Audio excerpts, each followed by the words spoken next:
Asset Pakistan کے لوگوں کو غصہ یہ تھا کہ جو ان کا حق تھا، جو مینڈیٹ تھا، وہ نہیں دیا جا رہا تھا۔ کیوں نہیں دیا جا رہا تھا؟ کیونکہ یہاں ایک سیاستدان، اس نے سازش کی اپنی کرسی کے لیے، اس نے ایسٹ پاکستان کی پارٹی جو الیکشن جیت گئی تھی ان کو حق نہیں دیا کہ جو ان کا حق تھا کہ جب الیکشن جیتے تو ان کو قیادت کرنی چاہیے تھی۔ وہ اس سیاستدان نے پاکستان کی فوج کو اس پارٹی کے خلاف کھڑا کر دیا اور نتیجہ یہ ہوا کہ پاکستان ٹوٹ گیا، ہمارا ملک آدھا ہو گیا۔ آج پھر یہ جو لندن میں بیٹھا ہوا بھگوڑا ہے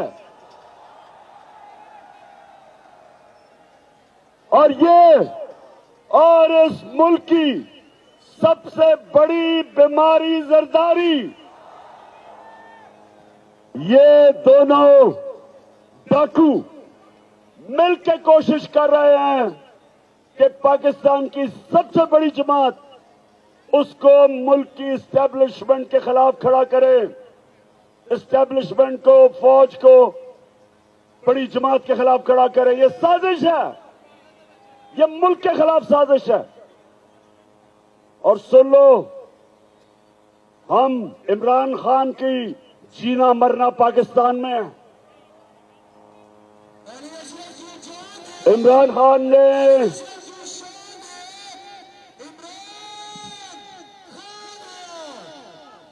سن لو غور سے، میرے اوپر کوئی 30 FIR کاٹ چکے ہیں، دہشت گردی کا کیس میرے اوپر کر چکے ہیں۔ میرے اوپر وہ ایک ان کا شریف خاندان کا گھر کا پالتو نوکر، چیف الیکشن کمشنر،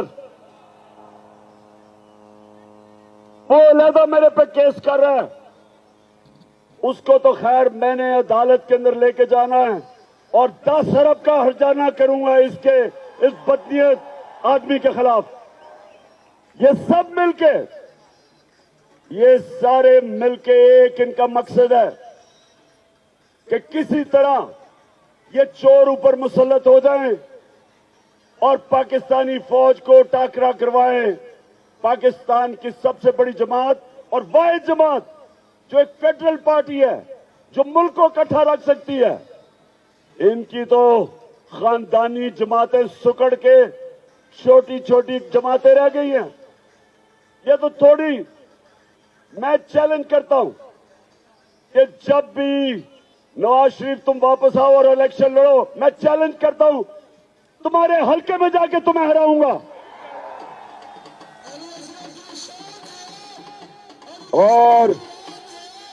اور زرداری تم اور تمہارا دیسی ولایتی بیٹا جو انگریز کی طرح اردو بولتا ہے، بارش آتا ہے تو پانی آتا ہے، 14 سال میں اردو ہی نہیں سیکھ سکا۔ میں سندھ آ رہا ہوں، مجھے ذرا ادھر سے فارغ ہونے دو۔ زرداری تمہارے پیچھے میں سندھ آ رہا ہوں، تیاری کر لو۔ سندھ کے لوگوں کو سب سے زیادہ آزادی کی ضرورت ہے، سب سے زیادہ ظلم سندھ کے لوگوں کے اوپر ہے۔ تو انشاءاللہ ہم وہ جماعت ہیں اور میں وہ سیاستدان ہوں جس نے ملک سے باہر نہیں بھاگنا۔ میں نواز شریف نہیں ہوں کہ ہر وقت جب اس کے اوپر کوئی کیس ہوتا ہے پہلے مشرف کے گھٹنے گوڑے پکڑ کے NRO لے کے باہر بھاگ گیا، پھر NRO لے کے واپس آیا، پھر یہاں ڈاکے مارے، پھر جب وقت آیا احتساب کا، پھر اس نے اپنے رزلٹ جو اس کے میڈیکل رزلٹ تھے ان میں بھی دھاندلی کی اور اس کے بعد بیمار کر کے پھر باہر بھاگ گیا۔ اور آپ انتظار کر رہے ہیں کہ جناب بڑے طاقتور اسٹیبلشمنٹ سے اس کو NRO ملے گا۔ اور یہ واپس آ جائے گا جس طرح منی لانڈرر اسحاق ڈار واپس آ گیا. نواز شریف، تم سب، میں اپنی ساری قوم کو آج کہہ رہا ہوں کہ انشاءاللہ ہم سب مل کے ڈاکو نواز شریف کا استقبال کریں گے اور سیدھا ایئرپورٹ سے تمہیں اڈیالہ جیل لے کے جائیں گے. اور میری قوم سن لو، یہ وقت ہے اپنے آپ کو حقیقی طور پہ آزاد کرنا، اور آزاد ہم کریں گے انصاف کے ذریعے. ہم اس ملک میں قانون کی بالادستی کے لیے جنگ لڑتے رہیں گے، انصاف کے لیے جنگ لڑیں گے تاکہ قانون کے سامنے سب ایک برابر ہوں. یہ نہیں کہ بڑا ڈاکو ملک لوٹ جائے، پیسہ باہر لے جائے اور اس کو این آر او مل جائے، اور بیچارہ چھوٹے لوگ، غریب لوگ مہنگائی، بے روزگاری میں، مجبوری میں وہ چوری کرے تو جیلوں میں گل سڑ رہے ہو. حضرت علی رضی اللہ تعالیٰ نے فرمایا تھا کفر کا نظام چل جائے گا لیکن ظلم اور ناانصافی کا نظام نہیں چل سکتا. پاکستانیوں، یہ نظام نہیں چل سکتا. اس کو بدل کے لیے ہم نے اس کو بدلنا ہے. جب کہتے ہیں کہ کون بچائے گا پاکستان، عمران خان نہیں بچائے گا، آپ بچائیں گے پاکستان کو. آپ میرے ساتھ مل کے اس ملک کو آزاد کریں گے. اور آزادی سن لو، نبی صلی اللہ علیہ وسلم نے مدینہ کی ریاست میں انسانوں کو آزاد کیا تھا سب سے پہلے عدل اور انصاف قائم کر کے. عدل اور انصاف انسانوں کو آزاد کرتا ہے، نہیں تو انسان چونٹیوں کی طرح زمین پہ رینگتے ہیں.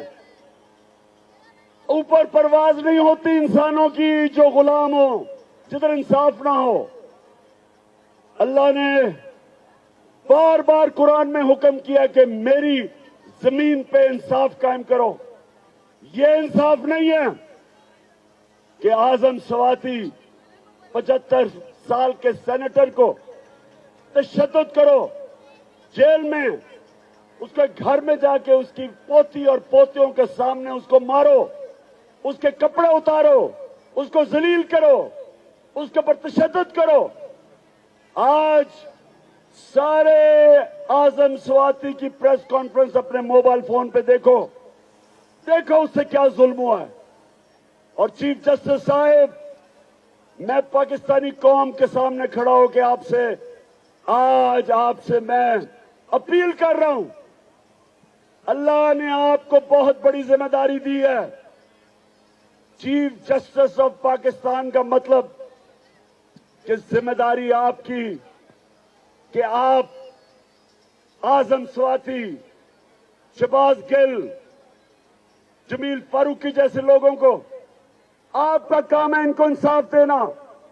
کیسز پڑے ہوئے سپریم کورٹ میں، بلائے ان لوگوں کو اور کہے کہ اعظم سواتی کے گھر جو کیمرے لگے ہوئے تھے، ان کیمروں میں سب پتہ کیا ہو رہا تھا. کیوں وہ ایجنسی کے لوگ وہ کیمرے اتار کے لے گئے. آرڈر دے ان کو واپس لے کے آئیں کیمرے، شکلیں پہچانے ان لوگوں کی. یہ سرکاری نوکر نہیں، یہ مجرم ہیں جنہوں نے ان کو مارا، گھر میں آ کے پوتی اور پوتیوں کے سامنے ان کو مارا. ایک سینیٹر کو مارا، اور وہ کیا کہہ رہا تھا؟ اس کی آزادی رائے ہے، اس کے پاکستان کا آئین اجازت دیتا تھا. وہ کوئی ملک دشمن نہیں تھا، وہ کوئی غدار نہیں تھا، وہ کوئی دہشت گرد نہیں تھا. تو میں چیف جسٹس صاحب، یہ جو ہماری حقیقی آزادی کی تحریک ہے، ہم آپ کے طرف اور پاکستان کی عدلیہ کی طرف دیکھ رہے ہیں، ساری قوم دیکھ رہی ہے کہ آپ نے اس ملک میں قانون کی بالادستی قائم کرنی ہے. اب آپ نے سب نے میرے ساتھ کھڑے ہو کے حلف لینا ہے. آپ نے سب اپنا ہاتھ اٹھانا ہے اور اونچا میرے بعد